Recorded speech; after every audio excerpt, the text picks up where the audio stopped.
Welcome to Naturally Inspired Radio, where we expose what's broken in the healthcare system, connect you to real health solutions, and inspire you to take back control of your life. We want to help you feel empowered, informed, and free to live naturally without fear, confusion, or dependency. Download our latest book on real solutions for health at naturallyinspiredradio.com.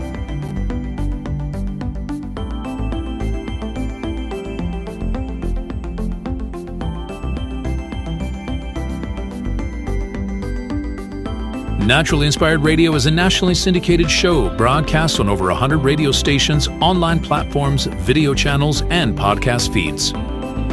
Follow us on your favorite platform today, hit that like button, leave a comment, and engage in our special live stream chats, Monday through Friday, 3 p.m. to 5 p.m. Mountain Standard Time.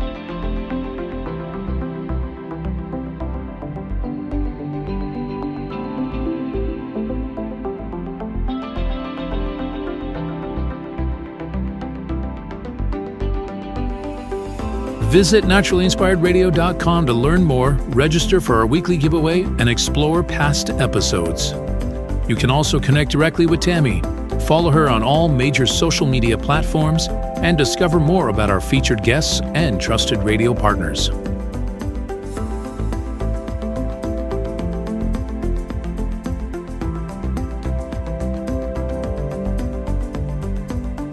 Are you looking for better health? Work with Tammy today and take the first step toward a healthier, more empowered lifestyle. Schedule your complimentary 30-minute lifestyle assessment to explore personalized guidance on nutrition, movement, toxin-free living, and natural beauty without pharma. Get started now and discover Tammy's preferred health products at naturallyinspiredstore.com or text Tammy directly 720-303-8868.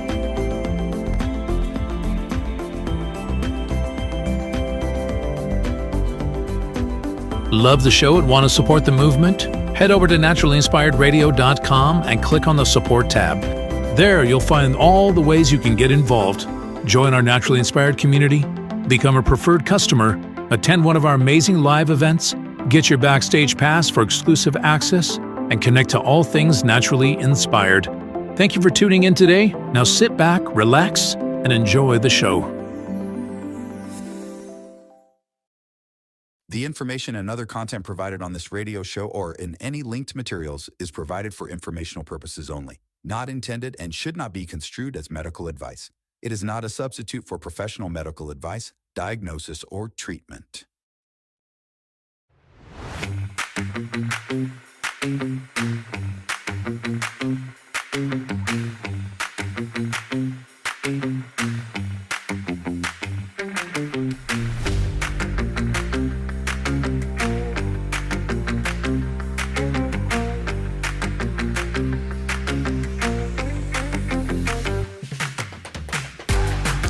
Welcome, everybody. So glad you're joining me today. It's a gorgeous day here in northern Colorado. The leaves are really starting to fall, good and bad. I mean, it's so pretty, but yet it's so messy. I mean, my whole deck is covered in leaves right now, and it's all over the place, and I just think work. Maybe you can relate. You have a big tree in your yard, or I don't know, fall, I guess, is cleanup time, isn't it? But there's never any lack of work to do when you're living on a small farm. Let me tell you, there's so much work to do. I've got a great show for you today. I can't wait to talk about this. Actually, I cannot wait to talk about this. Today, I want to talk about the culture of medicine. And I think this topic has been on my mind now. Well, definitely this week. It was the last couple of weeks. I talk about it, every day, by pointing out the hypocrisy, by pointing out the broken system that we have for healthcare. I talk about it every day, but over the last week or so, week and a half or so, I've been spending a lot of time with people who need to connect to real solutions for health. And one of the things that is just so clear to me is the disconnect between people who are facilitating healthcare, facilitating health, practicing health, I guess, practitioners that provide care for people, rather, I guess is what I'm trying to say.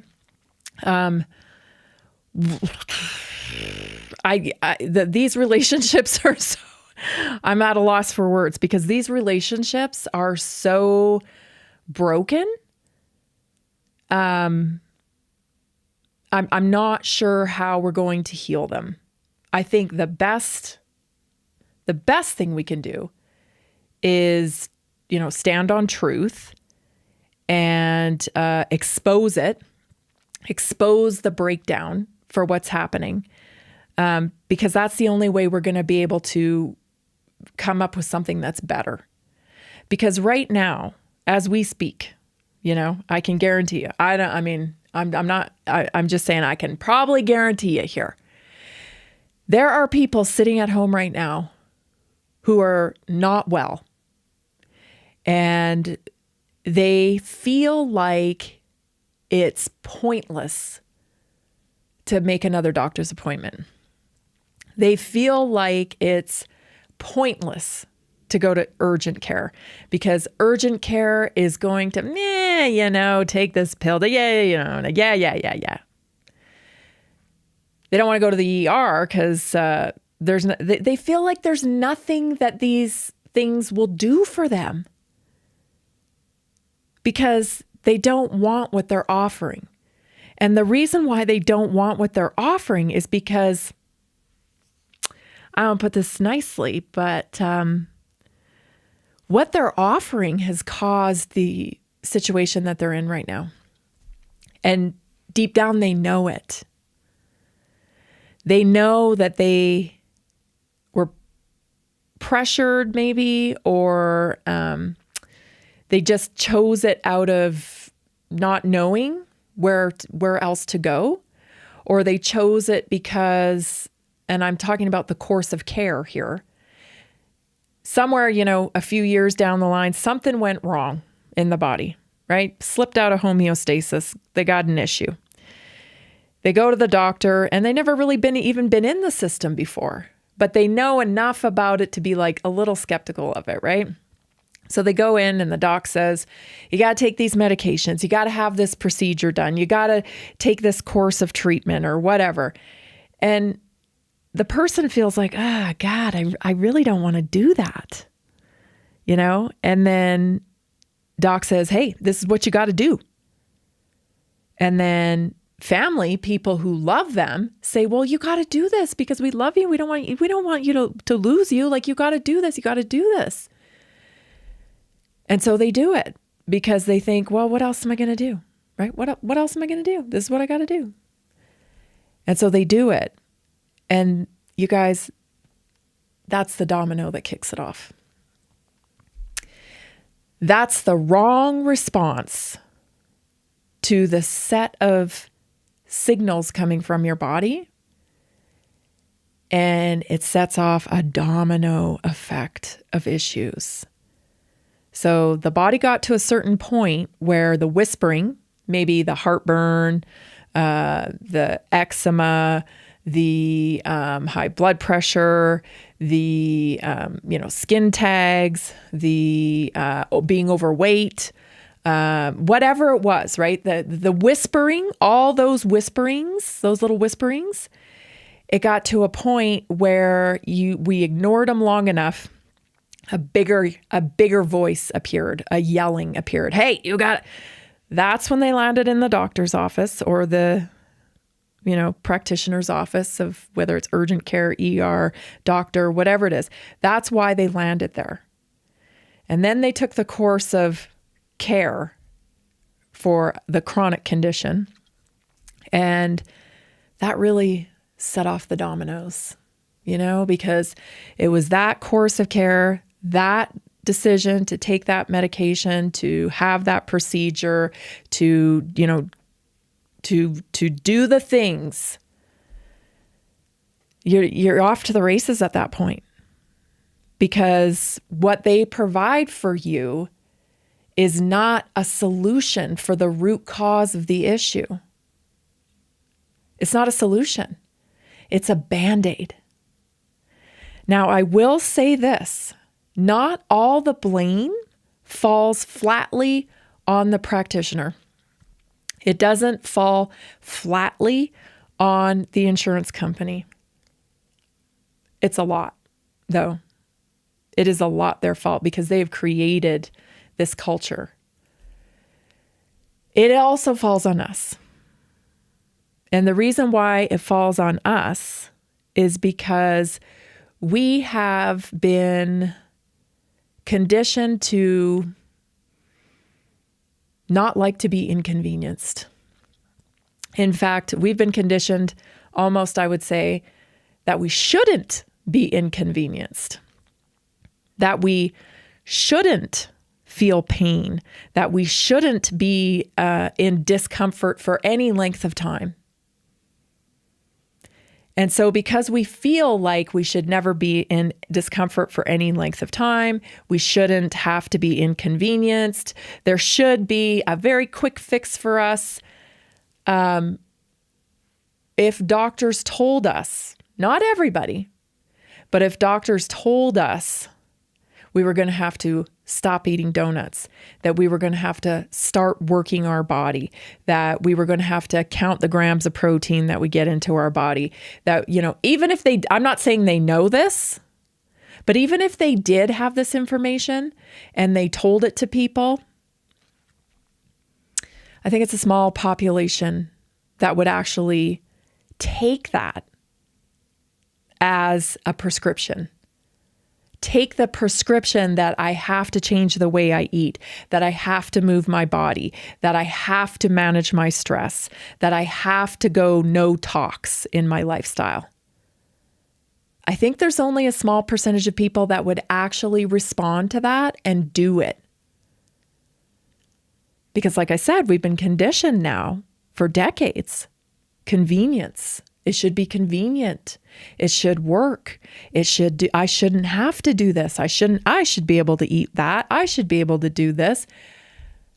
Yeah, we have freedom in this country right now, still a little bit. But there are consequences to your choices. And so if you want to get your remedy in one pill or one procedure, there are consequences to that. And the consequences are you didn't actually facilitate healing in the body, so something else is going to happen. Your problem is going to escalate.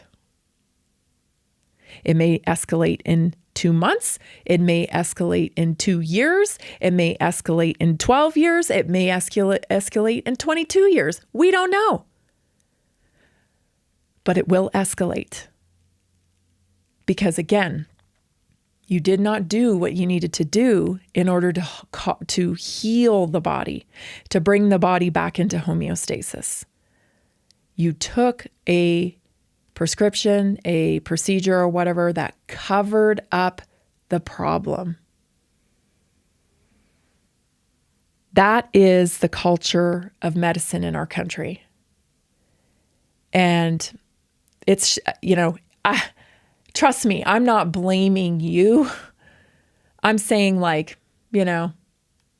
15% maybe is your fault. You know what I mean? Because you are being led to believe that this is what you do. You go to the doctor, and there's a whole infrastructure around that. There are TV commercials. There are, internet ads. There are social media accounts. There are doctors. There are nurse practitioners. There are nurses. There are people who work in emergency services. It's everybody who has come through the indoctrination of medical training, standard medical training, is supporting this way of treating your health. That's what they learned.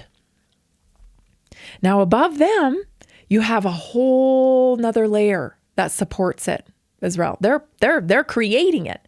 Those are the insurance companies. Those are the corporations that are heavily invested in those products. They fund education. The least of their concern, really, truly, everybody, is your health. Their concern is monetizing your health status at the moment. Stay tuned, everybody. This is Naturally Inspired Radio. We'll be right back. Did you know that a single collagen supplement could support your heart health, help protect against EMF exposure, and reduce inflammation all at the same time? Our preferred foundational collagen not only supports radiant skin and joint mobility, but also promotes heart health, reduces inflammation, strengthens hair and nails, provides added protection against the effects of EMF exposure, and so much more. Our favorite collagen is super absorbable and easy to take. Just 1 tablespoon in the morning and another in the evening for maximum benefits. Here's what our listeners have to say. This collagen is so easy to take, I've noticed a huge difference in my hair and nails after just a few weeks. Since I started using Tammy's preferred collagen, my joints feel more flexible and my skin looks smoother. Try it today at naturalinspiredradio.com/collagen. When you purchase from Naturally Inspired, you get access to our group health coaching call and so much more. Go to naturalinspiredradio.com/collagen.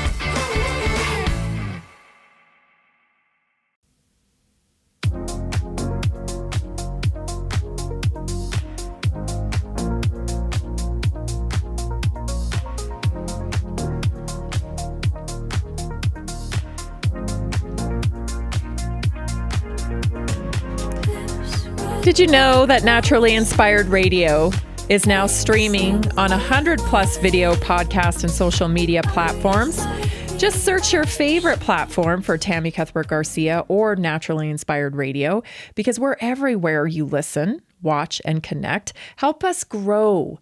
Help us grow our Rumble channel. Go to rumble.com and search Naturally Inspired Radio, like our posts, follow our channel, maybe leave a comment or join the chat. What that does is helps more people discover Naturally Inspired Radio. And don't forget to visit naturalinspiredradio.com anytime for the full list of where we're featured online and on radio. I'm going to go on a little bit more about culture. Because you need to hear the tough truth. You need to hear the tough truth. And I'm a very empathetic person. And so when I meet with people and I can hear their pain in their voice, I can hear the pain in their voice and their struggle. And when I hear that they've been dealing with XYZ condition for 3 years, 5 years, 7 years, and nobody's ever told them how much diet impacts their health. Nobody. It's fascinating because they're stumped. They're absolutely stumped, these doctors and people, and they have no idea why certain people are experiencing the situations, the circumstances they're experiencing. And they're saying, well, we can try this and we can try that and we try this and we have this procedure and we can do this. And, nobody ever said, how are you breaking down the fuel that you're putting in your body every day? And the reason why I know they do that is because if you go to a hospital today, the food available to you will make you sick. Jell-O, white toast, macaroni and cheese. That's not conducive with healing. That's actually creating more problems at the metabolic level in your body, causing more inflammation, not conducive with healing at all. And that's how I know that this model, your health on their priority list is, I don't know, somewhere between 3 and 10, maybe, in priority list. Their top priority is money. It's where they are on the stock market that day, how they're bringing dividends to their investors, their fiduciary responsibility to the people who have invested into the corporations. That's their primary concern. And, we've talked about this maybe being just, well, maybe they just don't know any better or whatever. I don't know, because the way I see myself, like, I wouldn't say I'm a genius level type of person. No, I've always considered myself to be, pretty average intellect, maybe, a little bit better at putting together patterns, which gives me a little bit of an edge on things. But certainly by no stretch of the imagination am I any kind of genius or any kind of superior intellect. But yet when I meet with people, I know what's wrong. Immediately. And if we can't figure it out right away, there's always so many things to correct. And then let's check back in and see where the body is, right? And of course, I don't give medical advice, but I connect people to the resources so that they can clearly see what's going on in their body. Because it's obvious. Once you've seen it a few times, you're like, okay, well, we got to start here. We got to clean up the diet, because we don't really know what's going on in the body until we fix that. Because if you are consuming massive amounts of sugar in the form of carbohydrates and sugar and, all the rest of it, seed oils, everything that creates inflammation. Oh, there's so much inflammation. We don't know where we are until we get the inflammation under control, because a lot can resolve just by stopping inflammation. And then we go, okay, so now what's the issue, right? Okay, we got the inflammation down clearly because this is healing, that's going on. Oh, we're losing weight, all this stuff, all this great stuff is happening. Now where are we at? And then we can kind of reassess. So yeah, it's not genius level work here. So the only thing else that's going on here is malfeasance and greed. And that's what I know. That's what I know. After, working with hundreds of people now and talking to thousands, that's the only thing I can come up with, I want to play this clip for you because I think you remember this guy. His name's J.B. Pritzker. Just watch, and then we'll discuss it afterwards. Here it is, J.B. Pritzker on health. Like Trump and RFK Jr., there's not a lot that we have in common. But I do not have a medical degree. So when questions around medical treatments emerge, I listen to people who do have medical degrees. I get my information from doctors and public health experts, and I urge all of you to do the same. If you have medical questions, ask your doctor. If you see some healthcare recommendation on social media that you aren't sure about, ask your doctor. If you hear something about health that's confusing or incoherent or it even scares you, ask your doctor. And if you're looking for answers and you don't have a doctor who's easy to access, you can ask doctors who work for the Department of Public Health by going online and visiting dph.illinois.gov. Oh, JB. So I love this because he points out, I do not have a medical degree. JB's in the medical business. JB's family, JB Pritzker, the Pritzker family, they are in the medical business every which way from Sunday. They capitalized on testing during COVID, actually. How do you do that, JB, when you don't have a medical license? How would you know what to do? What are you doing? What are you doing, JB? How could you be in the medical business? You're not even a doctor.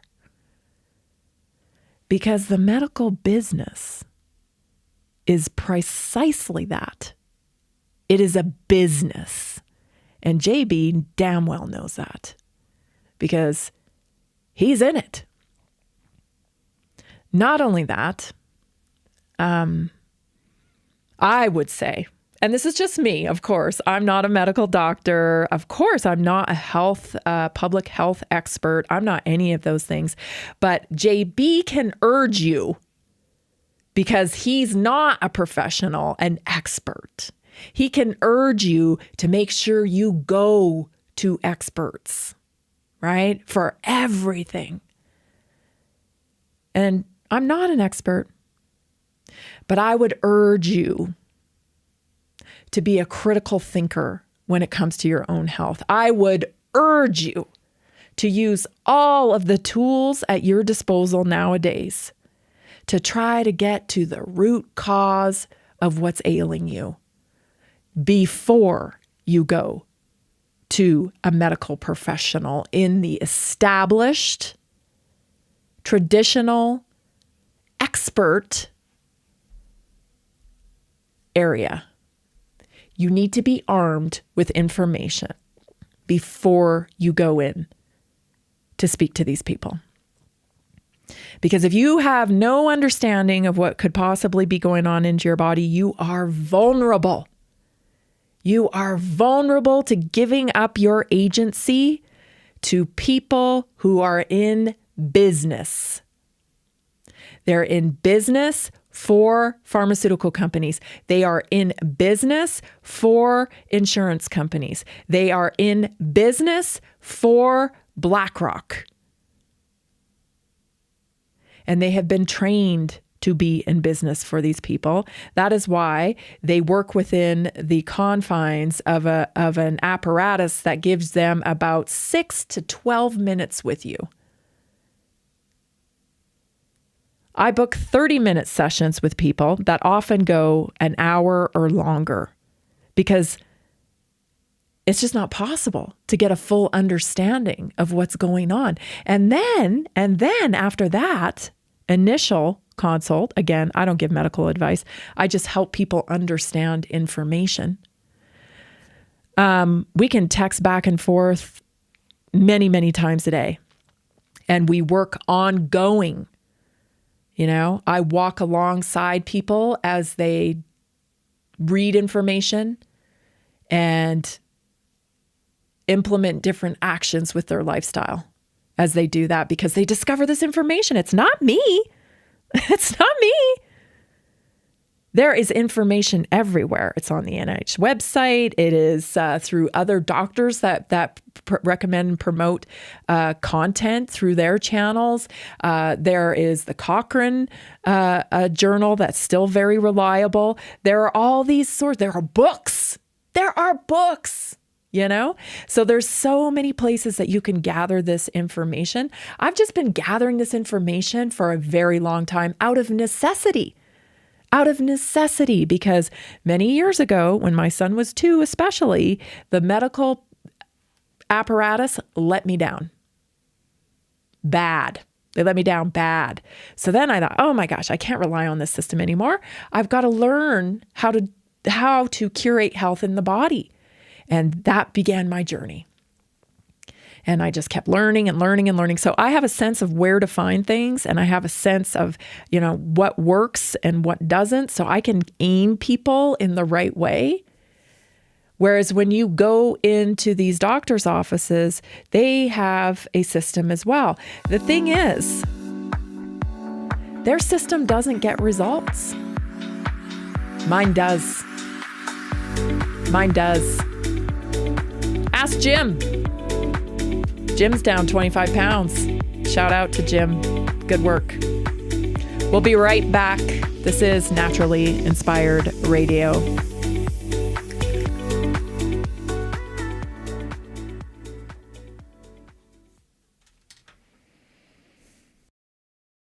Did you know that medicinal mushrooms are excellent for pets? Take our preferred pet health products for joint health, skin health, antioxidant protection, cell health, anti-aging benefits, gut health, liver support, cholesterol regulation, blood pressure support, brain health, anxiety relief, respiratory health, endurance and strength, anti-fatigue, and much more.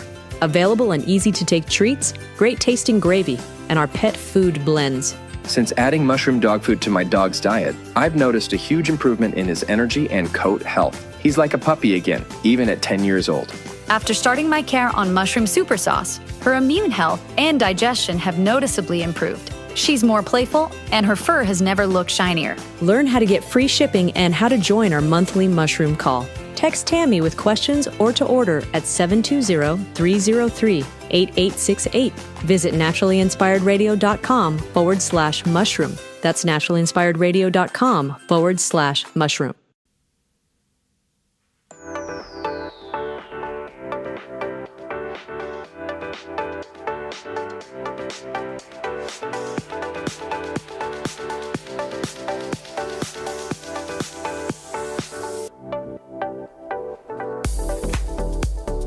I'm sorry, I get fired up about this stuff, but it's heartbreaking because by the time people come and find Naturally Inspired, we're at the point where they've tried everything. They've wasted thousands of dollars. They get to the point where they'll try anything, they go look into a crystal ball and try to get answers because they just can't figure out what is going on. And I just wish they'd found me sooner. That's, so it's like, oh my gosh, their hearts have been just, anxious and worried and they don't know what's going on. And they've had this test and that test and nobody's been able to find anything. And it's like, oh my gosh, have you looked at your diet? So, I don't know.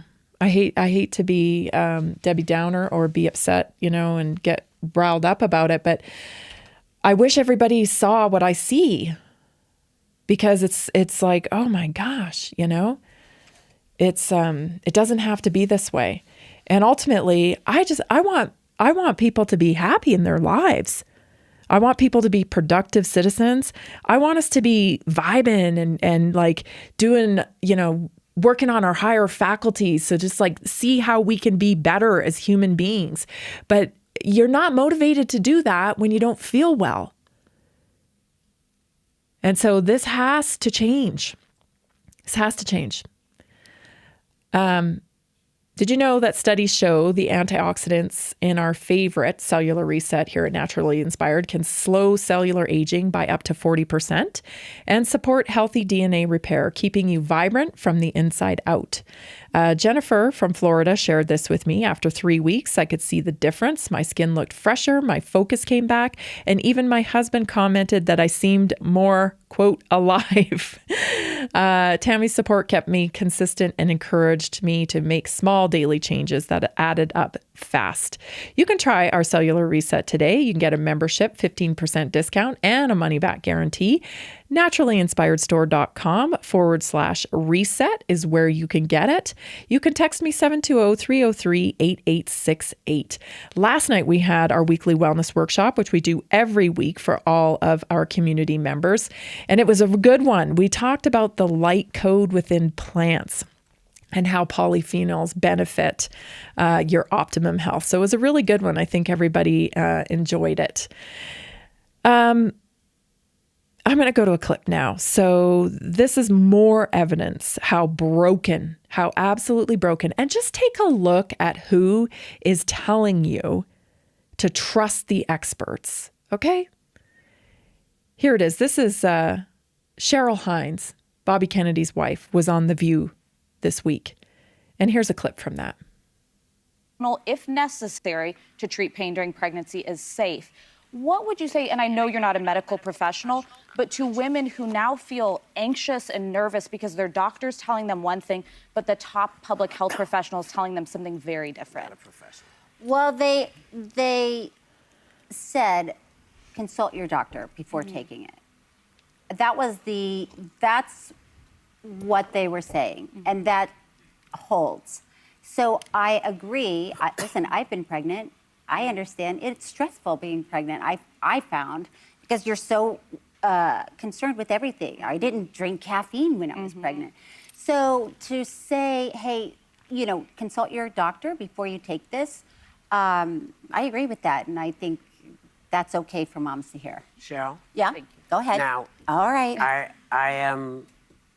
This is not your fight, really, to be fighting. Yeah. This is your husband's fight. Thank you for acknowledging that. But go ahead. But hear what we're talking about. Yeah. I do want to say, he's not a doctor and he's not a professional. Yes. And oftentimes when he's speaking, he is speaking not with the best information that we can get because, we could do a lot better with health stuff. And I give Cheryl a lot of credit because she's come a long way. She's truly come a long way. I remember when it was hard for me to watch her because she did not defend her husband and did not defend his stance on health freedom and or even on vaccines. And I just used to think, my gosh, I don't know how that relationship's kind of holding together, if I'm being honest. I saw it and I thought, my gosh, I don't know. Because it was almost like she was on the other side. And maybe that's strategy. Maybe Cheryl's the bridge that they are looking for to walk some people over to the other side. It could be. I don't know. But that's just, it's not the nature of, like, she's very much fine walking on eggshells to try to, kind of like play both sides there. And I just, I can't. That's just not in me. I could never do that. But I want to give her credit for going on there and trying to be the bridge. But the ignorance here it's just, it's just kind of mind blowing, isn't it? The ignorance, like, to continue. So they want to cling to this, quote, gold standard of, we're the gold standard. We tell you what to do with your body. CDC, FDA, medical doctor, medical experts, or researchers, science, right? That's the gold standard. When a gold standard lies, cheats, and steals and is just, an absolute dirtbag, do you still trust the gold standard? Because that is what has happened here. We have been lied to. We have been cheated. We have been, and if you want to talk insurance companies, we have been stolen from. It's just, the whole thing is just a cesspool. And, there's a lot of experts, in the world that are absolute train wrecks in their life. And I've known them. I've known quite, it's ruined. It's actually ruined my, my view on the world. Like, I grew up trusting doctors, trusting dentists, trusting the medical establishment, trusting all of it.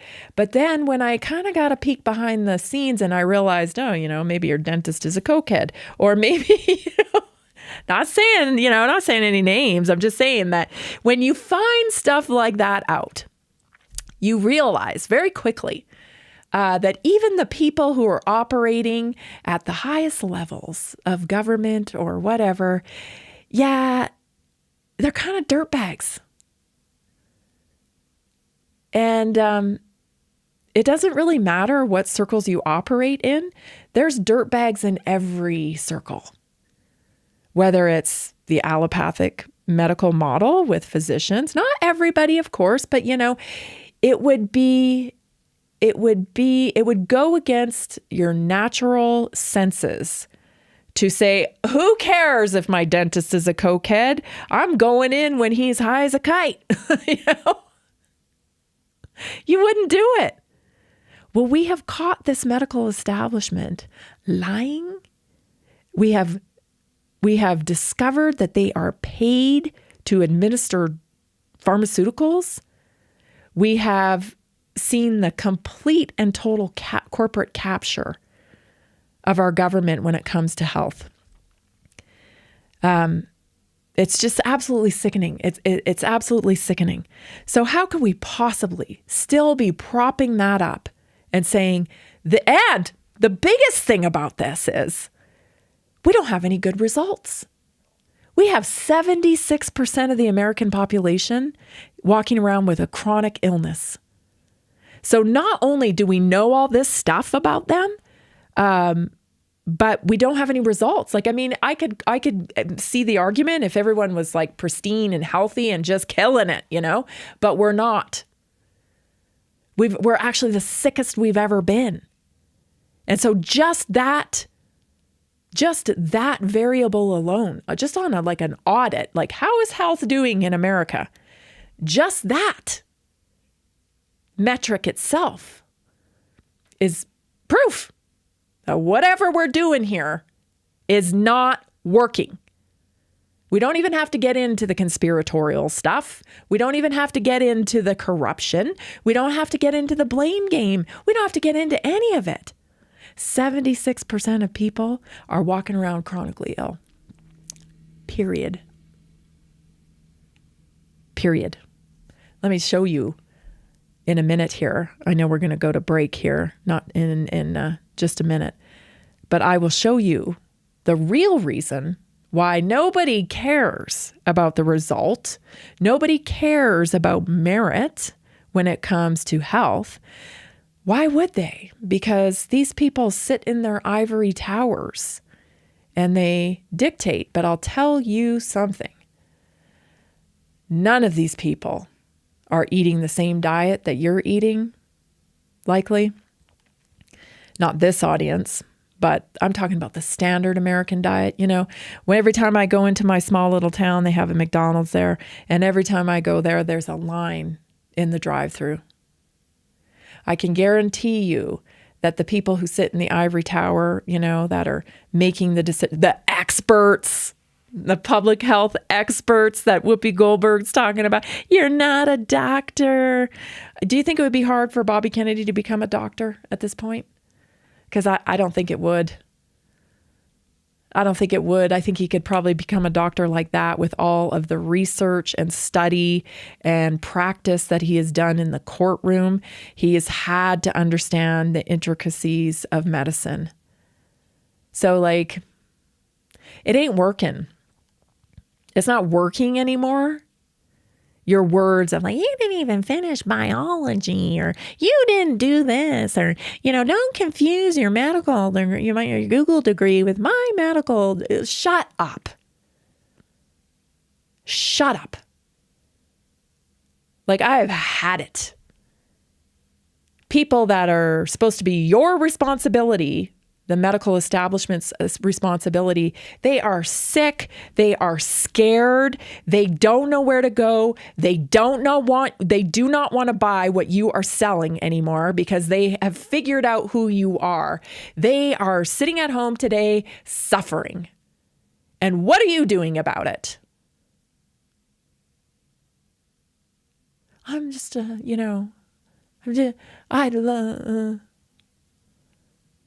I'm over it. I'm so over it. And you should be too. You're listening to Naturally Inspired Radio. I'm Tammy Cuthbert Garcia. I'm so glad you're joining me today. Stay tuned. We'll be back with your Naturally Inspired moment.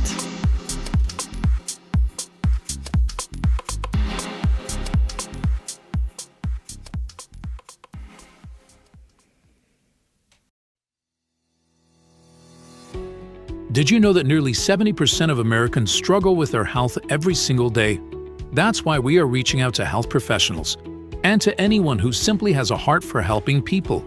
Right now, there's an opportunity to make a real difference in people's lives while building a flexible income stream for yourself. Whether you're already working in health, wellness, or just passionate about seeing people thrive, we want to connect with you and introduce you to our system. Together, we can provide real solutions that empower people to take control of their health and create lasting impact. If you've been looking for a way to combine purpose with income, this is it. Visit simplehealthincome.com or text 720-764-7448. That's simplehealthincome.com or text 720-764-7448. We look forward to working with you.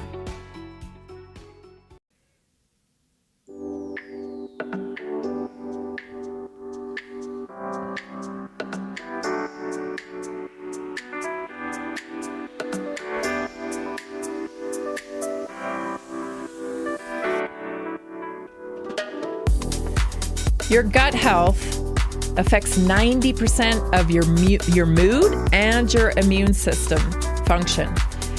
And it can improve dramatically in just weeks with the right support. Samantha from Georgia said, Tammy helped me understand how my digestion and stress were connected. Within a month, my bloating was gone. My mood lifted and I feel lighter inside and out. Her weekly workshops keep me motivated and inspired. Try it today. Get a 90-day plan, priority access to my text line, VIP access to weekly wellness workshops. Just schedule your free health and lifestyle assessment at naturallyinspiredstore.com/assessment. If you got questions, just text me 720-303-8868. And it's really me. It's not a bot. It's not an answering service. It's me, 720-303-8868. So if you've got questions about it, how can I help? Text me. I want to move on to the Naturally Inspired moment today because this is such a good topic. Talking about this broken medical model that we are living through fires me up. It definitely fires me up. But I want to talk today for the Naturally Inspired moment about toxic relationships, because I think many people actually have toxic relationships with practitioners, with their practitioners. And so, and you know, within their personal relationship, these are signs that you can apply to any relationship in your life. So these are 5 signs that you may have a toxic relationship. Number 1, you feel drained instead of energized. Healthy relationships refill your cup. Toxic ones, they empty it. So if you leave interactions feeling anxious, feeling exhausted, feeling misunderstood, or if you have to recover emotionally after an interaction, that's a major red flag. Your nervous system is signaling imbalance. Okay? So think about that when you are interacting with people. Is this person draining your energy or are they refilling your cup? Number 2, your voice is dismissed or twisted. In toxic dynamics, your opinions, your feelings, even your boundaries are often ignored, they're mocked, or they're twisted around back on you. So they'll tell you things like you're too sensitive, you're overreacting, you're crazy, you're being dramatic.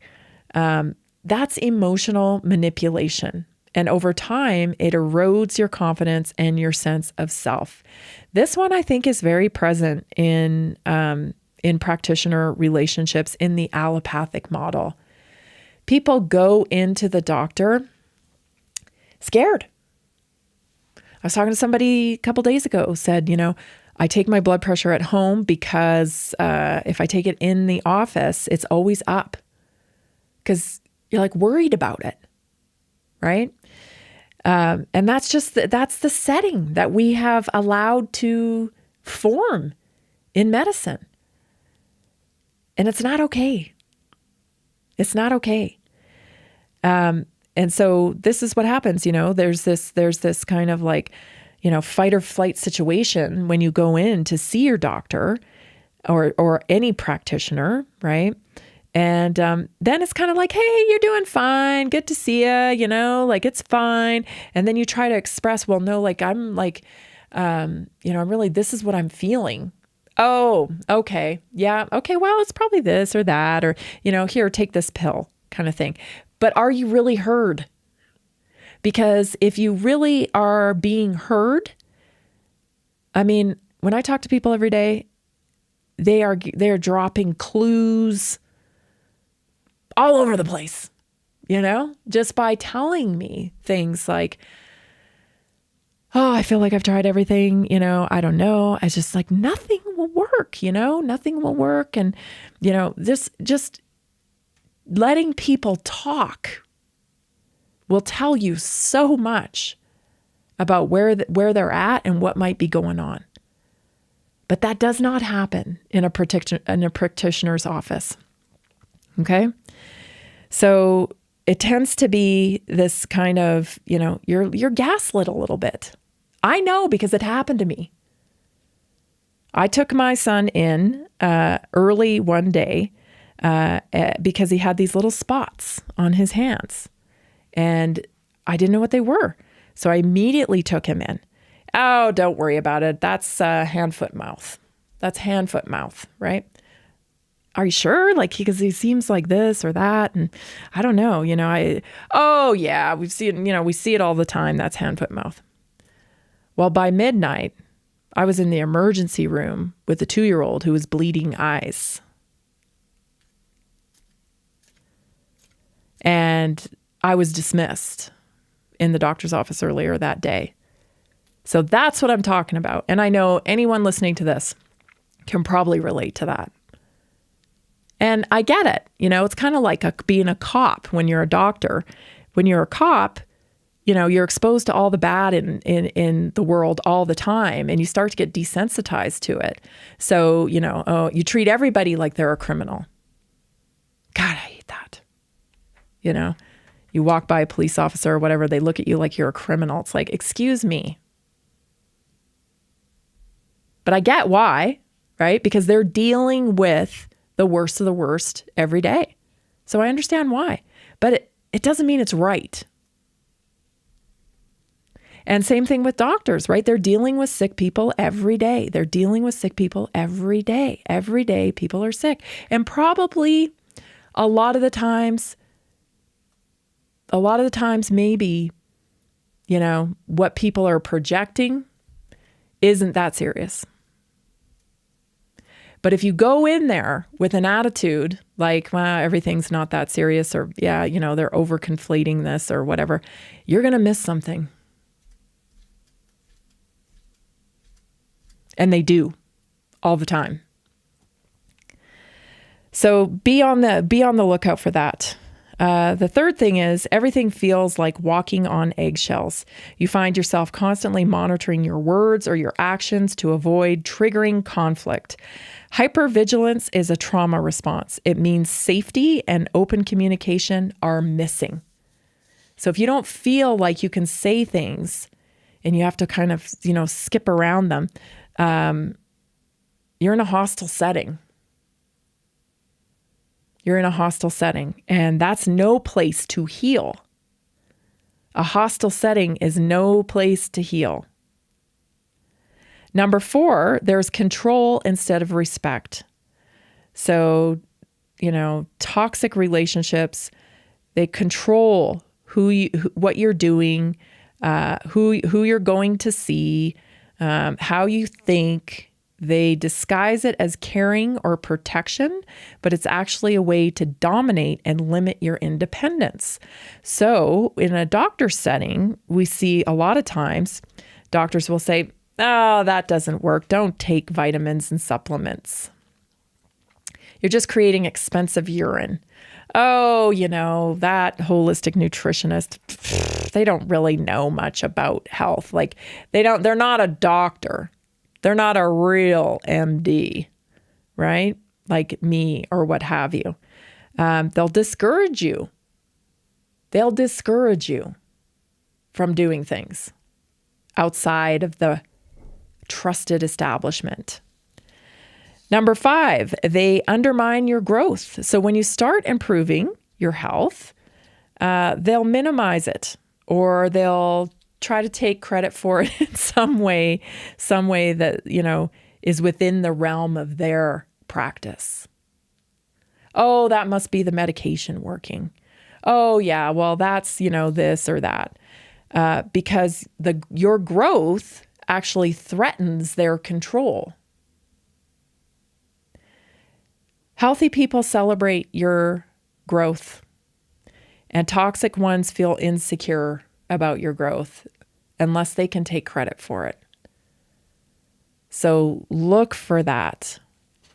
In the future, I think it's possible that we will, and because if we are permitted to have a free marketplace, especially in the area of health, if we are permitted to have a free marketplace, the free marketplace will shape the new standard of care.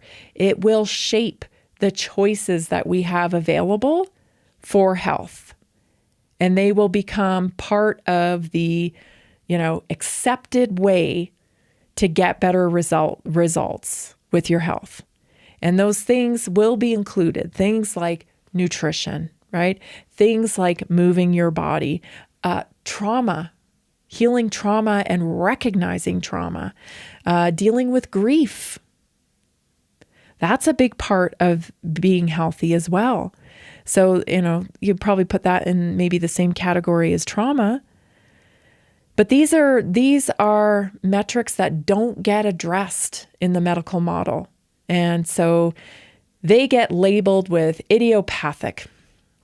If you can't figure out what's going on with somebody in the allopathic model of medicine, then there's a couple things going on in their view. And it's idiopathic or it's your genes. It's one of the two, right? Oh, you must have bad genes, Well, your mom had it and, so-and-so had it. So that means you're going to get it. It's family history. It's a wrong approach. Your genes definitely impact your health outcomes, but when you understand your genes and you know how to eat for them and you know how to live to support them instead of just, guessing. If you're guessing and you have some genes that, are a little vulnerable and they're the same as your grandma's and the same as your mom's or whatever, then if you live the same lifestyle as your grandma and your mom, then yeah, you may get a similar outcome. It doesn't guarantee it. But certainly if you have the same lifestyle practices, you may get similar outcomes. But if you understand your genes and you live in a way that actually supports your genetics, totally different outcomes. Totally different outcomes. So just imagine, what a little bit of knowledge about your body can do for you. Understanding you have to avoid toxic materials because you know what? Your body doesn't do too good with them. Maybe don't become, a diesel mechanic where you're going to be exposed to chemicals every single day. Imagine knowing that, hey, that's probably not the best choice for me.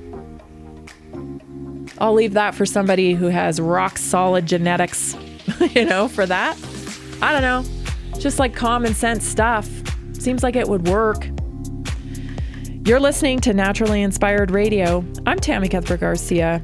Stay tuned. We'll be back for the second hour. You're not going to want to miss it. Are you ready to stay informed and inspired 24/7? Tune in to Naturally Inspired Radio anytime, anywhere. Visit naturallyinspiredradio.com or for the best mobile experience, download the Simple Radio app. Search for Naturally Inspired Radio.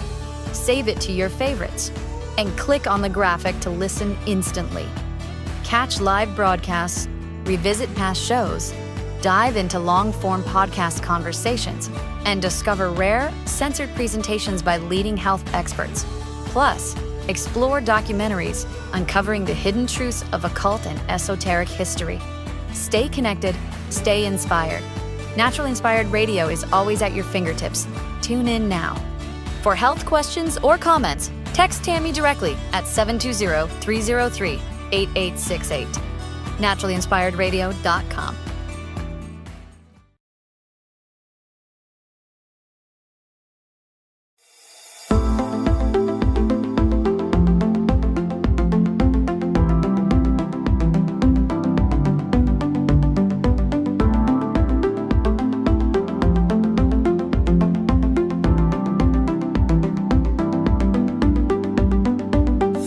Welcome to Naturally Inspired Radio, where we expose what's broken in the healthcare system, connect you to real health solutions, and inspire you to take back control of your life. We want to help you feel empowered, informed, and free to live naturally without fear, confusion, or dependency. Download our latest book on real solutions for health at naturallyinspiredradio.com.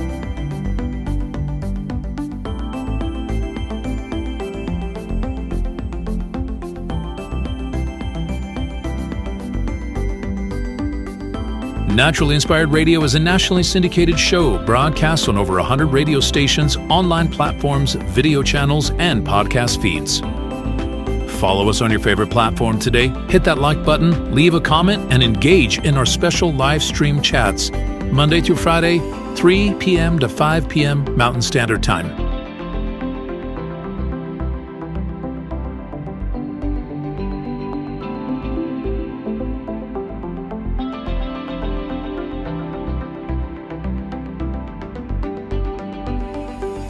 Visit naturallyinspiredradio.com to learn more, register for our weekly giveaway, and explore past episodes.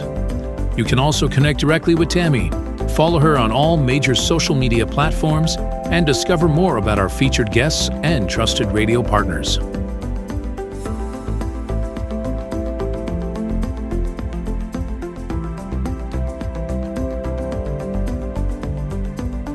Are you looking for better health? Work with Tammy today and take the first step toward a healthier, more empowered lifestyle. Schedule your complimentary 30-minute lifestyle assessment to explore personalized guidance on nutrition, movement, toxin-free living, and natural beauty without pharma.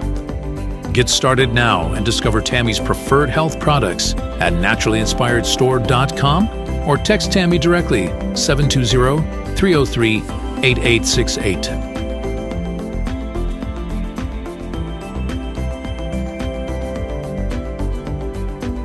Love the show and want to support the movement? Head over to naturallyinspiredradio.com and click on the support tab. There you'll find all the ways you can get involved.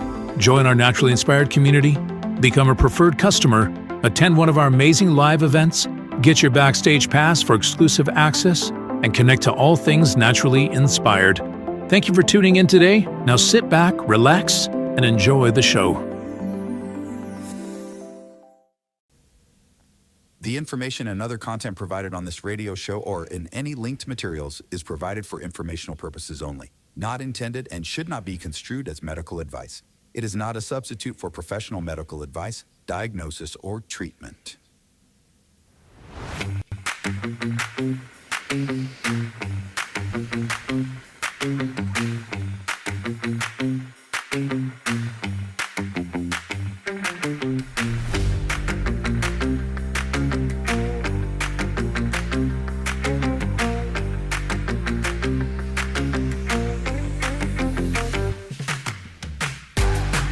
Welcome back. Welcome back to Naturally Inspired Radio. We're into hour 2 of Naturally Inspired Radio today. We've been talking a lot about the culture of medicine in the country. And we have a culture of medicine in the country, and it is not the best. It is not the best. How do I know? It's not even a subjective view here. This isn't even an opinion. You can look at our results. They suck, people. They really suck. And the reason why is because we have this infrastructure around medicine that the priority is business. And it has only accelerated since they have adopted, the merger of biology and technology, because of course more products are available to be made. More products, because that's what it's all about, is selling stuff. And I don't know. It seems like it's about recognition for people in the marketplace. Recognition, like, hey, I'm going to make my mark. I'm going to get the Nobel Prize in science, and I'm going to solve cancer or whatever. And then we're going to make a ton of money because we're going to roll out mRNA shots for cancer. We're going to roll out the next, silver bullet to solve your problem. And the reality is that God made us whole, and these bodies know what they're doing. They're pretty capable. Supposed to be living in nature, connected to it. You're part of the network of nature. You human being are a part of the network of nature. And you just don't act like it anymore because the ties corporations and people who sell stuff, they have done their very best to cut those ties so that you forget who you are. And so you become dependent on them to solve your problems. And so we're in a real mess with our medical culture. And every day here, we're trying to wake people up to help them understand how to reconnect, how to live naturally inspired. Inspired means in spirit, living naturally in spirit, so that we can make it better. We have kids, you have kids. Well, hopefully one day I pray I'm going to have grandkids. No rush. And I just want it to be a better place for everybody to function in. Is that so crazy? We have the capability to change it. We really do. Because of our numbers. If everybody starts understanding how to curate health in their body, then the culture will change. It doesn't matter what Whoopi Goldberg says on The View. By the way, when you saw that clip, did you see? So sad. Because how old is Whoopi Goldberg? I don't know how old she is. But she is clearly a very insecure woman. She needs that affirmation when everybody claps. They start clapping when she says that RFK isn't a doctor or whatever. Oh, yes, good one, Whoopi. And she just takes it in like it's like a big notch in her self-esteem or something. It's just weird. It's just weird. Very performative. Anyway, we've been talking about that. We're going to move on to some news stories today because there's some interesting stuff actually that I think you need to know about. And the first news story I want to talk about today is your veterinarian, your pet care. Because let me tell you, they are coming for your pet care and it always kind of goes this way. It's a pattern. I told you, if you want to look at what they're doing to humans, look at what they're doing in agriculture.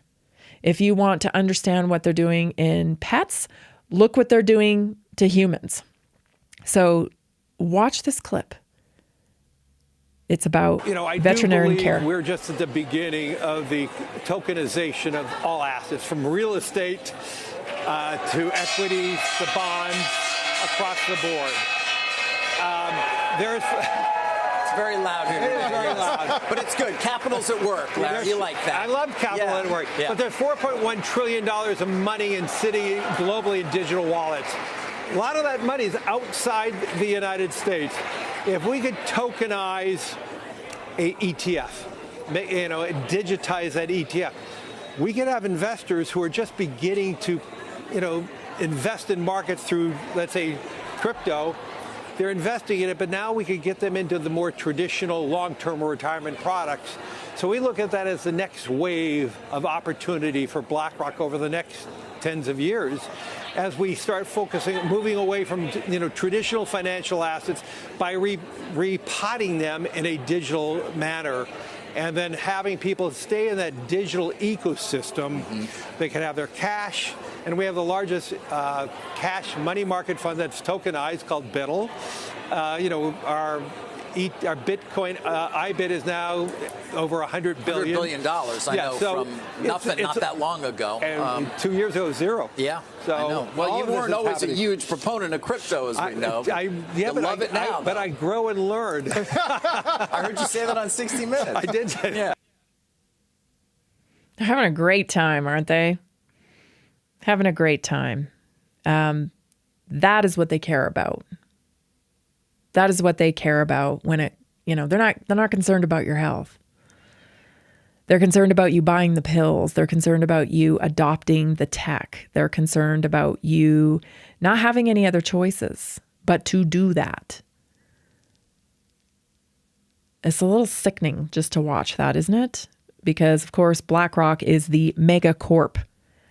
It's pretty much a monopoly at this point, right?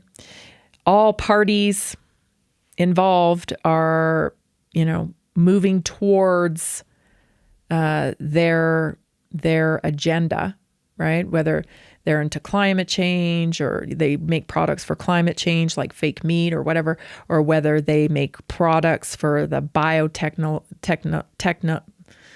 technology, the revolution of merging biology with technology, biotech. The biological revolution is what Eric Schmidt calls it, whether they're invested in that product or whether they're invested in your food, but they're invested in all of it. And so it's just,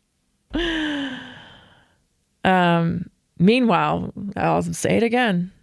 There's people at home right now suffering. They don't even want to go to the doctor. They don't want to go to the hospital because they don't trust them. Do you think Larry Fink's taking Ozempic? I bet not. Do you think he's on blood pressure medication? I bet not. Because he knows what these medications do to people. Here's the clip that I actually thought I was going to play, but we'll play it now. This is the one about the veterinarians and the pet clinics. That was my mix-up there. So take a look at this, though, because they're going to duplicate the same pattern in human medicine in your pets. Watch this. Well, I have bad news. Wall Street is coming for your pets, financially at least. Question, have you gotten a crazy vet bill lately? Well, you have Wall Street to thank. We're exposing businesses Wall Street quietly owns, and today, it's your vet. And I'm going to show you just how bad it's gotten. Ever heard of Blue Pearl, Banfield, or VCA? They're all owned by Mars. Yep, the candy company with over $50 billion a year in sales. Mars also owns over 2,000 vet clinics across America. And the second largest vet owner?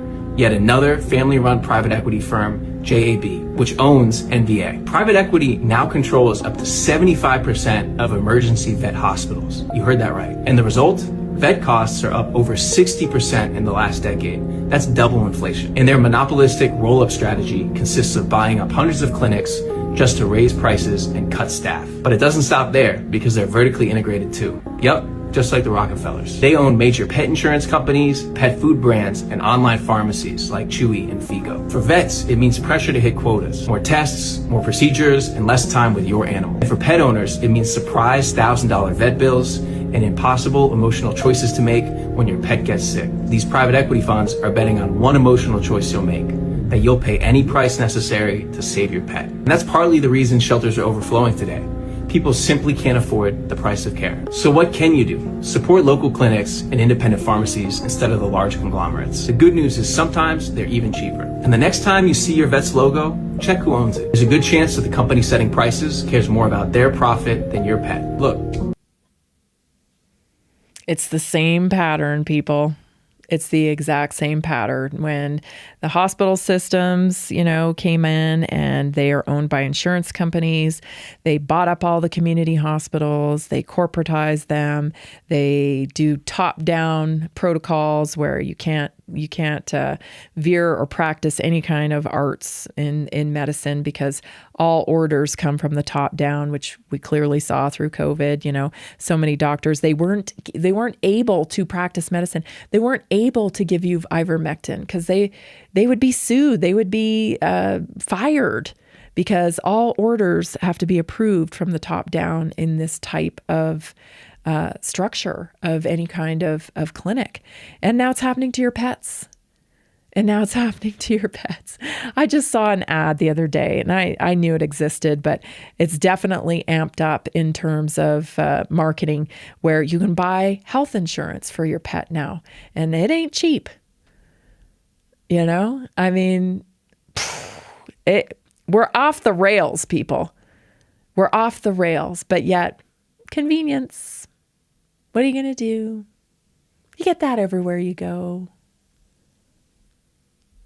I do not understand how we got this docile and compliant and careless. I guess I do understand it, but I guess it's just disappointing. It's just disappointing. I want to make sure I get through everything today because at 4:30, Dean Lerwick is going to be joining us from Pumpkin Creek Ranch, and I'm super excited to have a conversation with him. It's been a little while, and he's one of my favorites. Calm, collected, hardworking, doing good stuff. Dean Lerwick from Pumpkin Creek Ranch will be joining me at 4:30, so stay tuned for a couple more news stories and your health topic today. It's a good one. We'll be right back. Did you know that a single collagen supplement could support your heart health, help protect against EMF exposure, and reduce inflammation all at the same time? Our preferred foundational collagen not only supports radiant skin and joint mobility, but also promotes heart health, reduces inflammation, strengthens hair and nails, provides added protection against the effects of EMF exposure, and so much more. Our favorite collagen is super absorbable and easy to take. Just 1 tablespoon in the morning and another in the evening for maximum benefits. Here's what our listeners have to say. This collagen is so easy to take, I've noticed a huge difference in my hair and nails after just a few weeks. Since I started using Tammy's preferred collagen, my joints feel more flexible and my skin looks smoother. Try it today at naturalinspiredраdio.com/collagen. When you purchase from Naturally Inspired, you get access to our group health coaching call and so much more. Go to naturalinspiredradio.com/collagen.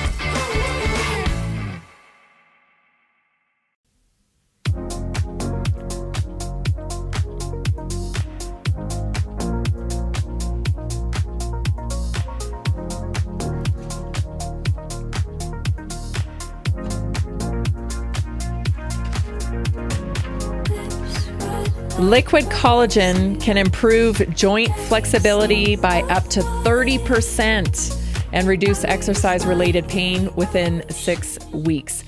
Melissa from Utah said, I couldn't kneel without discomfort for years, and Tammy suggested adding the liquid collagen to my daily routine, and within a month, I noticed the difference. My knees feel stronger, and I can garden again without pain. It's truly changed my life. You can try the collagen today, get a free membership, which means 15% discount on all the product line, and a money-back guarantee for life. A money-back guarantee for life. Just that empty bottle. Return it, and you'll get a money back refund. Naturallyinspiredstore.com/collagen. Naturallyinspiredstore.com/collagen. You can text me if you have questions about the collagen, 720-303-8868. Bryan Johnson, have you heard of this guy? He is like this, billionaire guy who's out there spending millions trying to solve death. Essentially, he's biohacker. He's like transfused his own son's blood into his body to try to get younger. Well, I found this clip interesting because I don't know, man. It just like the body is simple. It is simple. Listen to this. The single best thing I've learned out of everything I've ever done is your resting heart rate before sleep is the best thing you can do for your health.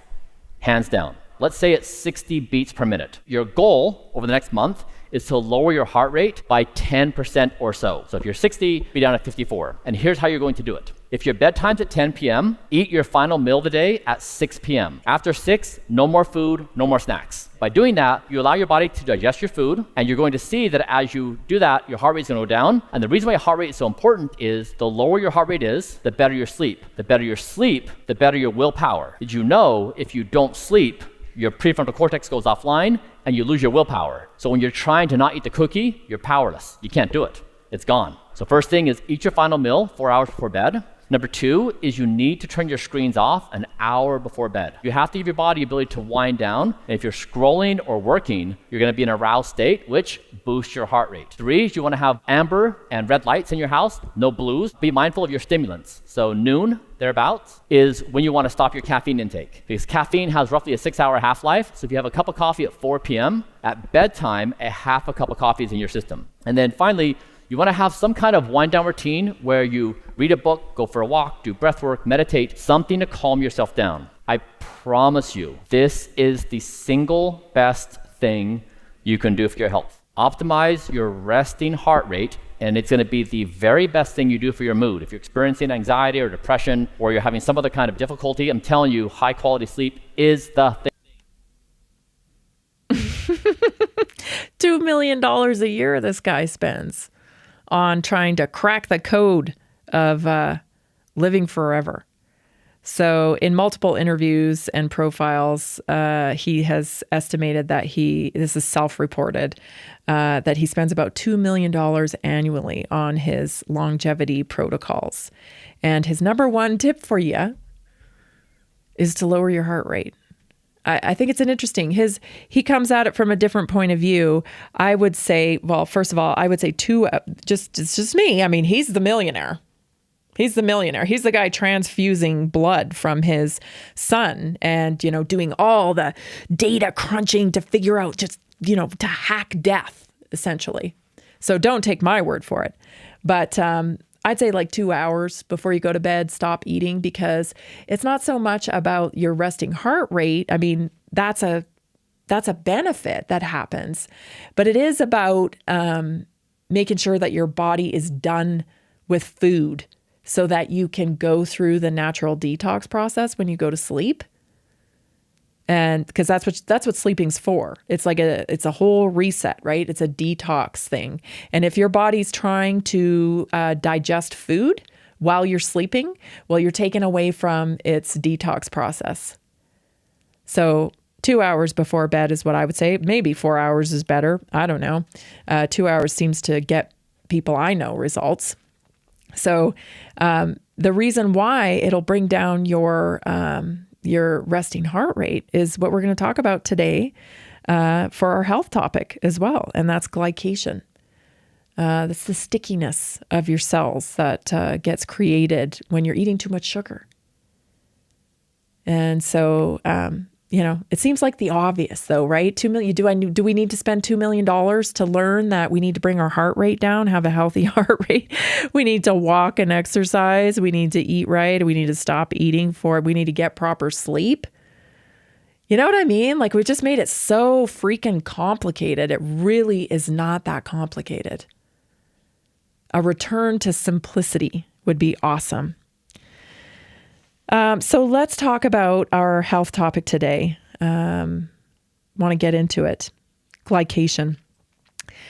So what is glycation? What is glycation? Glycation is the process where sugar molecules like glucose or fructose attach to proteins, lipids, or even DNA without the help of enzymes. It's a sticky chemical reaction that makes those molecules function poorly. It happens when blood sugar levels stay high for long periods, and the excess sugar binds to body tissues, especially collagen, hemoglobin, and nerve proteins. So in advanced glycation, once it's formed, those sticky sugar protein complexes become advanced glycation end products or AGEs, and they accumulate in tissues and organs, and they can't easily be removed. And they accelerate aging and they accelerate disease in the body.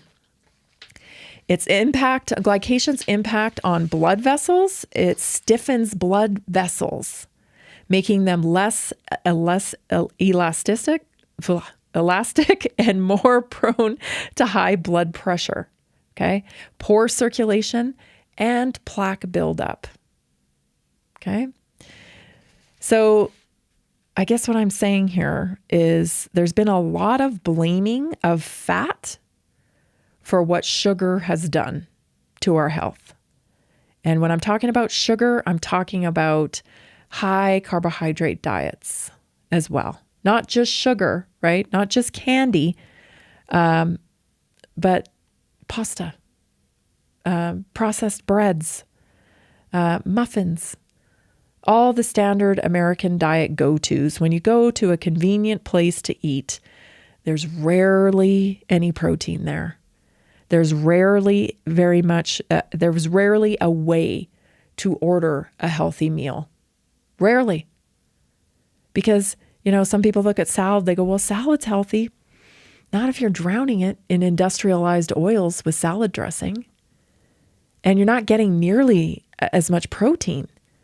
They're throwing other things in there like tortilla chips and croutons and, beans and all these other things to beef up your salad, when really you should be focusing on just adding more protein into it. Here's the impact of glycation on your organs and skin. In the eyes, it damages small capillaries, so it leads to bloodshot eyes and vision loss, risk of vision loss. In the kidneys, it impairs filtration, so your detox pathways are compromised. In the skin, it breaks down collagen and wrinkles and causes wrinkles and sagging and dullness.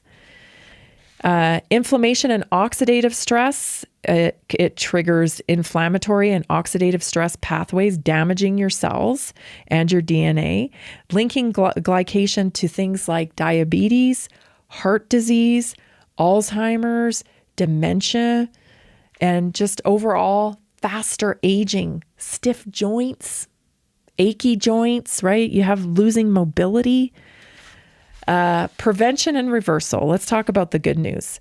So you can slow it, and I believe you can eliminate it. You have to stabilize your blood sugar. You have to deal with insulin resistance. So you must go high protein, and this isn't my research, you guys. They're like, look up glycation. Don't take my word for it, right? Look it up. Look it up and look up the solutions that are there for you. High protein, right? Healthy fat, very, very low carbohydrate, right? It's just good polyphenol type of carbohydrates, which we talked about last night on our weekly wellness workshop. Avoid overcooked, blackened food. Isn't it funny? It's like almost everything they tell you, by they, I mean like the established experts that Whoopi Goldberg was talking about, because they'll tell you not to eat any undercooked meat. They want that stuff broiled for you. It's just like fascinating to me. So avoid that, okay? Avoid industrialized oils that cause inflammation. Use antioxidants to your benefit, right? Like the vitamin C, the polyphenols. You got to supplement with collagen. Very, very important.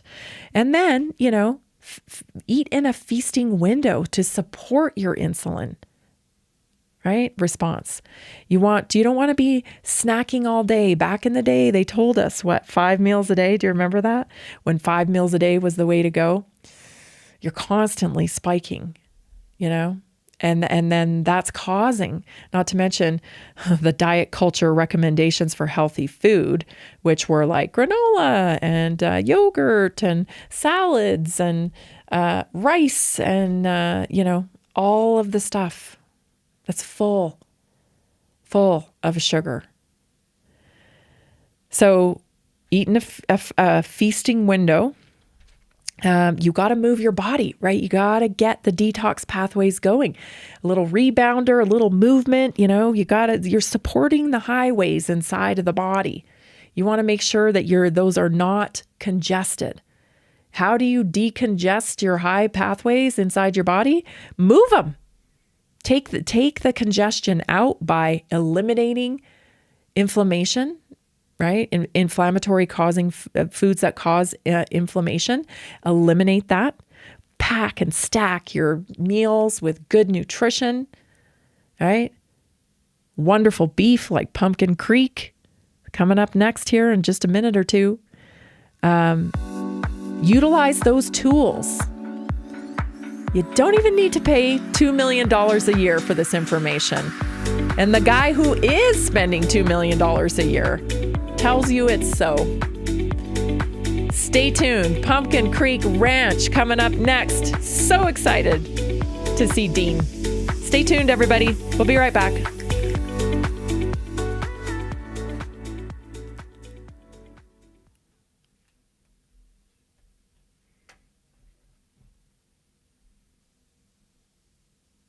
Did you know 80% of beef consumed in the U.S. comes from 4 major corporations, much of it being imported or processed with additives?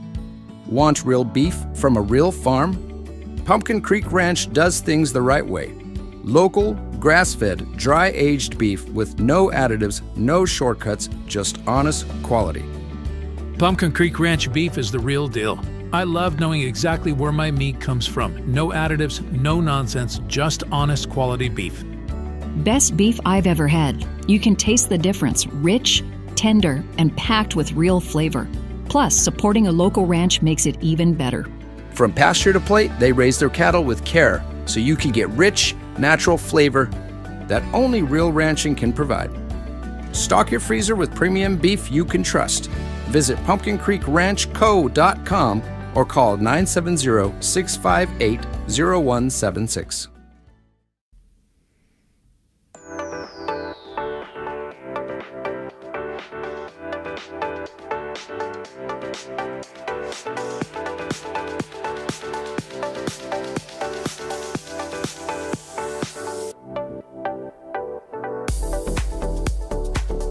Welcome back. You're listening to Naturally Inspired Radio. So glad you are here with us. Up next, Dean Lerwick is joining us, but I do want to play a clip really fast because I think this will spark some inspiration for our discussion today with Dean. I want to make an impact with this discussion because, as you can tell, this show, I just feel like we got to do something about what's going on with our health, and it starts with food. And I think once the American people really understand how our food works, they'll be more apt to support what we really need to see happen to decentralize our food. So really quick, just for a second here, watch this quick clip. This is from Joe Rogan, and White Oak Pastures was on there a while ago now, but I think it's important. Take a listen. 5% of the grass-fed beef in the American market is imported product, not raised in America. Isn't that nuts? In 20 years, we've gone from being a very early innovator to just a mere meager portion of 15%. Well, that's true, but it's not the worst part. The worst part is that imported beef is legally labeled product of the USA. How's that? If value is added in this country, it's a product of the USA. What? And we compete with it every day. How did they add value? Go ahead. No, you go. This is good. If they grind it, slice it, cut it, package it, label it, rebox it, transport it. But the animal, make no mistake, the animal was born, raised, and slaughtered in Uruguay, Australia, New Zealand, or 20 other countries. The United States imports beef from places like Australia, Canada, and much of Latin America. It then runs that beef through USDA inspection, and if it passes, sticks a label on it that reads product of the USA. You deserve beef that's as exceptional as the meals that you are creating. Consistent, outrageously flavorful, and completely worry-free. No more second-guessing food labels or wondering what's really in your meat. Whether it's a weekend dinner or a special gathering, you can feel confident knowing you're serving the very best. Here's what you get when you purchase with Pumpkin Creek Ranch. Pure beef with no GMOs, no hormones, no additives, no mRNA vaccines, no glyphosate, just bold, award-winning flavor and peace of mind with every bite. I want to welcome Dean Lerwick to the Naturally Inspired Radio Show. Look at that. I get to see your face. There you go. Hi, Tammy. How are you doing? I'm doing well. How are you doing? Doing pretty good. It's been a while, and we've been messing around trying to get our internet working the way it should be so that we can do this. So I'm so glad. Yeah, I'm so glad that you've done that. I think our audience is going to love this conversation. It's so high time that we understand what's going on with our food, Dean. I mean, people have no idea. And then what's happening is they're thinking now. They've been thinking, I'm eating healthy. And they have no idea what's in their food.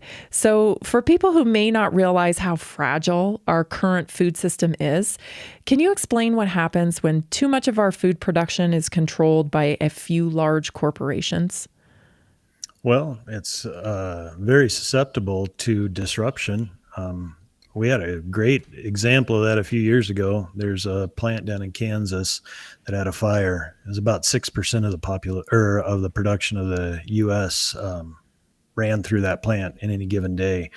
It rippled throughout the entire cattle industry, backed up the feeders that were feeding cattle. It hit the beef supply in the supermarkets. Prices spiked, and there's production taken offline because of it. That sort of concentration benefits large companies. They're able to suppress the prices that they pay to cattle producers, and they also can throttle the overall market in their favor. It doesn't help independent or small producers, and it doesn't help the customer. They may pay a nominally lower price by having production concentrated, and I'm talking about slaughter production concentrated in the hands of a few plants. But overall, it definitely makes the entire industry more susceptible to disruption, and the more susceptible to disruption you are, the more fragile the system is. We saw that even throughout COVID. I mean, when you have plants start shutting down, pretty soon you've got supply chains that are hundreds or thousands of miles long. Those supply chains break down, and they break down quickly with any sort of disruption. So just in time supply sounds great. In reality, it leaves a lot of people really vulnerable. And those in urban areas are even much more vulnerable than we are in rural areas. Because, those of us that live in the rural areas, we kind of plan on having food supplies just because we can't run to the grocery store to pick up supper. We've got to have, planning ahead. We've got freezers full of food just because of where we live.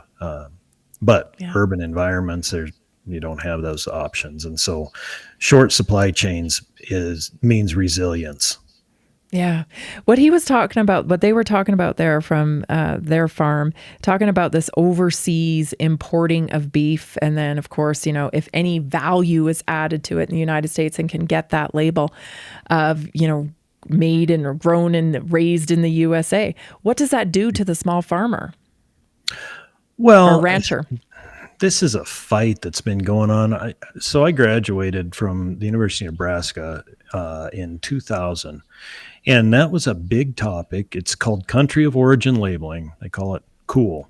And they were fighting over that from when I was in college and long before I started college. So back in the late 90s, this was a fight, and all the people that were smart, knew more than anybody else, were telling us that we can't have country of origin labeling because it's going to harm our trading partners, because people won't want to buy our trading partners' beef, and so we can't label it that way. But the fact of the matter is that puts the American producer at the back of the bus, because there's going to be people that can produce cattle. I mean, your cost of gain in Mexico is a lot lower than it is in the U.S. The cost of production is a lot lower down there. If we were going into a conventional market here on our farm, we would probably struggle to compete against those people. And who wants to compete to be the lowest cost producer? You're not producing quality of beef. That's, that low cost of production. And that's what is promoted with we need to have all these imports from various countries. It's a cost of production thing. But if you're pushing cost of production, well, then you can start justifying things like feed additives that make cattle gain faster. You might be pushing growth implants to them. You might be pushing beta agonists that create a more efficient gain in the animal. All of those things that I mean, we're doing it to lower our cost of production, to compete with the guys in Mexico or the guys in South America that are able to produce cattle on land with lower input costs. And it's not good for the American customer or the American producer. Now, we're living in tumultuous times. I think we can all agree on that, right? We've got all these kind of, hot issues happening. What would happen if we went to war? Well, really, that's the ultimate disruption. Yeah. We don't, I think for the most part, the American farmer and rancher could meet the needs to feed all of our people here. But, we're probably not going to be raising corn and soybeans across thousands upon thousands of acres across the Midwest. We're probably going to be raising cattle. Maybe we're taking the corn then and stop feeding cattle, or stop running it through ethanol plants and start running it through cattle. Some people may not prefer that, but I think ultimately, as you were talking about earlier, we need more protein, and we have the capacity to produce it. We may not have the capacity to produce it at a profitable level to compete against, say, imports from South America or some of these lower cost producers. But we certainly have the capacity to produce it. Well, that's what I'm concerned about, because we're losing ranchers every year, aren't we? Oh, yeah. In America. Yeah. The average age of a rancher now, I think, is in the low 60s. So, yeah, it is. Wow. That's in the low 60s. Why should we be concerned about preserving the American rancher? Well, because if you don't have ranchers, you lose a generation of knowledge. It's I'm kind of encouraged to see the homestead movement. Because people interested in producing. But when you have a family farm or family ranch, it's been in the family for generations, producing on the same land, you've got literally hundreds of years of generational knowledge built up. And more power to the homesteaders. God love them. But they start from scratch. Yep. And that's a tough row to hoe. When you start having to learn how to deal with cattle, how to take care of cattle, how to get the most out of them, it's a skill set people can learn, absolutely. But you need these generational farmers and ranchers that can produce at a high level, a high quality. I've been doing this for 25 years. My grandpa started the ranch in 1946, but he grew up on a ranch. He was born in 1918. Wow. We have over 100 years of generational knowledge that goes into the steak or the hamburger that you've got on your plate if you buy from us. Wow, that's amazing. That you're talking about mentorship. Like it's not something that the tricks of the trade, so to speak. I'm going to ask you about AI when we come back. I want to know how AI is going to impact farming. Stay tuned, everybody. Visit pumpkincreekranchco.com. The very best tasting beef. I tell you, we love it here at our house. Stay tuned, everybody. We'll be back with Dean Lerwick. Did you know 80% of beef consumed in the U.S. comes from 4 major corporations, much of it being imported or processed with additives? Want real beef from a real farm? Pumpkin Creek Ranch does things the right way. Local, grass-fed, dry-aged beef with no additives, no shortcuts, just honest quality. Pumpkin Creek Ranch beef is the real deal. I love knowing exactly where my meat comes from. No additives, no nonsense, just honest quality beef. Best beef I've ever had. You can taste the difference. Rich, tender, and packed with real flavor. Plus, supporting a local ranch makes it even better. From pasture to plate, they raise their cattle with care so you can get rich, natural flavor that only real ranching can provide. Stock your freezer with premium beef you can trust. Visit pumpkincreekranchco.com or call 970-658-0176.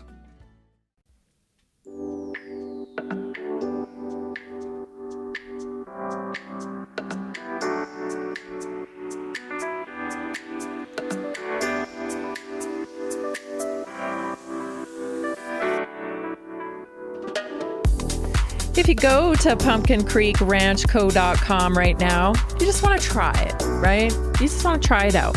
There's a great 15-pound starter ground beef box for just $155. They have all kinds of sales going on right now. Some of them are sold out, but connect with them, and you will be so glad that you did to get a local regenerative provider. It's tough. You can't find one in your area. And so Pumpkin Creek, they ship all over. So you definitely want to head over there and check out pumpkincreekranchco.com. It's like a bulk burger bundle for 40 patties available. Briskets are available. Steaks are available. You name it. Oh, filet. They have filet and they have flank steaks. So all kinds of options. Plug in there at pumpkincreekranchco.com. I want to bring Dean back on to the show here. I wanted to pick your brain a little bit about artificial intelligence. We've been talking a lot about it on the show here, and something came to mind when you were talking about this having like generational knowledge. We're actually seeing now a cognitive regression in skill with human beings because of technology. If we were to lose ranching, and cease to have the ability to raise cattle and have that skill set, we'd be completely dependent on whoever wanted to solve the problem for us. Do you feel like AI is a threat to ranching? Well, it could be. For me, it's a tool. And I think that anything that we use that are literally tools can either become a useful part of our production, or it can become a crutch that eventually destroys us. So AI, I have one of the greatest things about it for me is it is a information aggregator. And it is difficult for me to go out and find the information that I need in one place. I have to search through lots of research journals if I'm trying to find stuff on production. And it's an amazing tool. But if you use it as a replacement of critical thinking, it's crippling. And that's where... like anything, if you use it right, keep it in its place, I think it can be wonderful. But let's talk about what it can do to,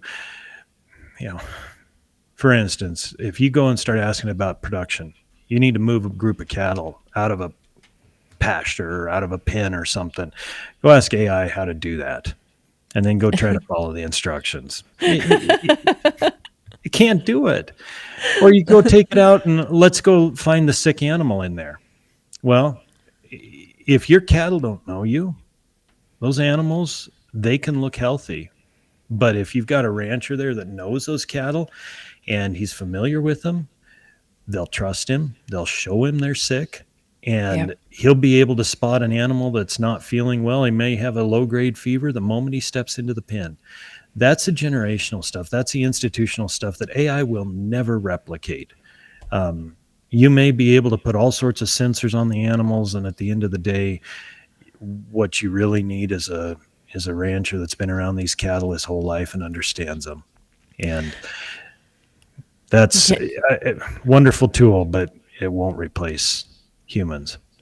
Well, I can tell you firsthand, we only have a few head of cattle here, but this past weekend, we had a really mischievous little calf that was getting out all the time. Super, super annoying. We called him Bubba.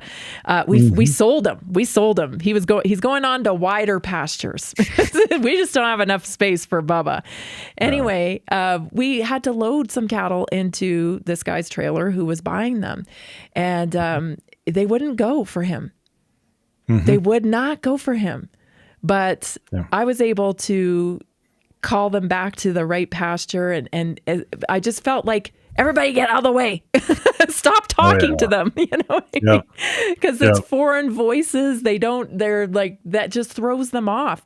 So I can really deeply appreciate what you just said there, because it is a relationship with your animals, with nature itself. And it's only curated over a long period of time by feeding them, by caring for them, by, putting in the work to understand how they move. And we even had one little calf here one year, who was born early, and it was a cold April. And we thought we were going to lose her. And I went out there in the morning to check on her, and I wasn't sure if she's going to be dead or alive. I really wasn't. But Mom, actually, the heifer, was waiting there for me and walked over with me, and then actually pushed the baby to me. She knew that baby needed help. I mean, the intelligence there is incredible, and we shouldn't discount the human and animal relationship that we need to thrive in ranching. Yeah, that's very important. And those cattle, there's an old joke in the ranching community that the beef industry had a group, NCBA, and the beef checkoff. They were used to promote beef at the wider culture, advertising and things like that. And one rancher quipped he didn't need any money spent on promoting beef to get him to eat cattle or to eat beef. He said, I'd do it for revenge. But if you work with cattle long enough, you're going to be so frustrated because they seem uncooperative. They seem but the fact of the matter is they're very intelligent animals. And just like a person that learns to read nuances when they're visiting with people, and like a good therapist or a good psychiatrist would be able to understand what a person's saying without them actually saying it. A person that knows how to handle cattle and can read cattle, it's going to look like witchcraft, because I can tell you ahead of time what's going to happen, but it's because they've learned to read the cues of the animal. The animal's not stupid. The animal is acting in a very logical, rational manner. But the reason you're frustrated is because you aren't reading or hearing what they're saying to you. And so when they blow up and take off on you, they've been telling you for the last half an hour, back off, leave me alone. And you just ignored it because they're just a dumb animal. They're not dumb. No, gosh, no. When you look ahead, like say 10 years down the road, what's your vision for Pumpkin Creek and in farming in general, ranching in general? Why have you chosen regenerative? Well, looking ahead, I would like to see no synthetic fertilizer use at all.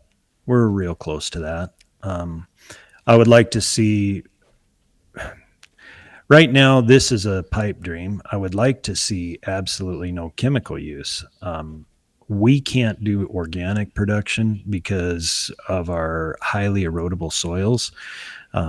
So we either have to go to an entirely forage-based farm where we are not raising any grain crops at all, or we have to use some chemicals to control weeds. I'd like to see that eliminated altogether. That's where I'd like to see us go. I'd like to see most, if not all, of our production sold directly to the consumer. Right now, we're only at about 10% of the cattle that we produce are actually going into the beef program. I'd like to see more of that.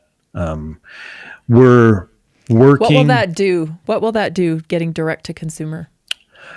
Well, for us, it's It's more profitable. I mean, bottom line, it insulates us from the market. Right now, markets are really good. And so for those people that have been trying to build a beef business direct to the consumer, it does become a bit of a challenge because the markets are so hot right now that, frankly put, it's easier to just take your cattle to the slaughter plant, right. Sell it directly to the processors instead of continuing to do the hard work to build the beef business. But these high prices aren't going to last. They will come down. And so we realize that. That's why we've continued to work on building this business, even in the face of these high prices. And we've tried to keep our prices a little bit, we're not trying to top the market because we want to maintain our consumer base. We're looking not, to make a huge profit, but just to be consistent. And consistent cash flow is much more valuable than an extreme pile of income in one year and then degraded, low levels in the next year because the cattle market's crashed. So right now, we want to keep building this. Well, why? It's cattle prices are really high, so you can sell it, and it's easier if I just haul them to the sale barn and I'm done with them. I don't have to worry about what the consumer thinks. I don't have to worry about what my customers think. It's easier, but these prices aren't going to last, and so our vision is for the long term. Yeah. It's what does Pumpkin Creek provide that you can't get at the supermarket? I mean, I know it's taste because the taste is unbeatable for sure. Well, there's the assurance. We do not raise any cattle that are not born on our place. Every animal that we take to market was the result of breeding that occurred on our place and is fed out to slaughter on our place. Most of the time, barring drought or hailstorms or something that wrecks our feed crops, all of the feed that is produced or that these cattle are fed is almost entirely produced on our farm. If we run into drought conditions or something where we lost a hay crop or a grain crop or something, we might buy a little bit, but we're very careful about that. So you've got consistency of product, you've got consistency knowing where these animals came from, and they're bred, born, raised, and processed right here in western Nebraska and processed in Colorado. They're at Pierce, Colorado. Never any imported animals. The only animals that we buy are bulls for breeding. All of the cows that are on our place were raised from baby calves. And so that's the assurance that we give with the product. I'll never take an animal to market that I didn't personally raise from birth. I love that because when we're getting animals in from out of country, we have no idea what those animals are eating. Somebody was telling me the other day that they saw a story about even, I hate to even say this, but animals that had cancer that were actually being put into the marketplace, being sold, and animals with cancer. I mean, that is just sick animals being put into our food supply. Everybody, know what you are eating. Please go to pumpkincreekranchco.com. This has been Dean Lerwick from Pumpkin Creek. His family runs this ranch. You know what you're getting. And Dean, I hope you'll be back on soon again. We got to get this going. Awesome. Yep. Thanks, everybody. This has been Naturally Inspired Radio. Visit pumpkincreekranchco.com today. We'll be back tomorrow. Are you ready to stay informed and inspired 24/7? Tune in to Naturally Inspired Radio anytime, anywhere. Visit naturallyinspiredradio.com, or for the best mobile experience, download the Simple Radio app. Search for Naturally Inspired Radio. Save it to your favorites, and click on the graphic to listen instantly. Catch live broadcasts, revisit past shows, dive into long-form podcast conversations, and discover rare, censored presentations by leading health experts. Plus, explore documentaries uncovering the hidden truths of occult and esoteric history. Stay connected, stay inspired. Naturally Inspired Radio is always at your fingertips. Tune in now. For health questions or comments, text Tammy directly at 720-303-8868. NaturallyInspiredRadio.com.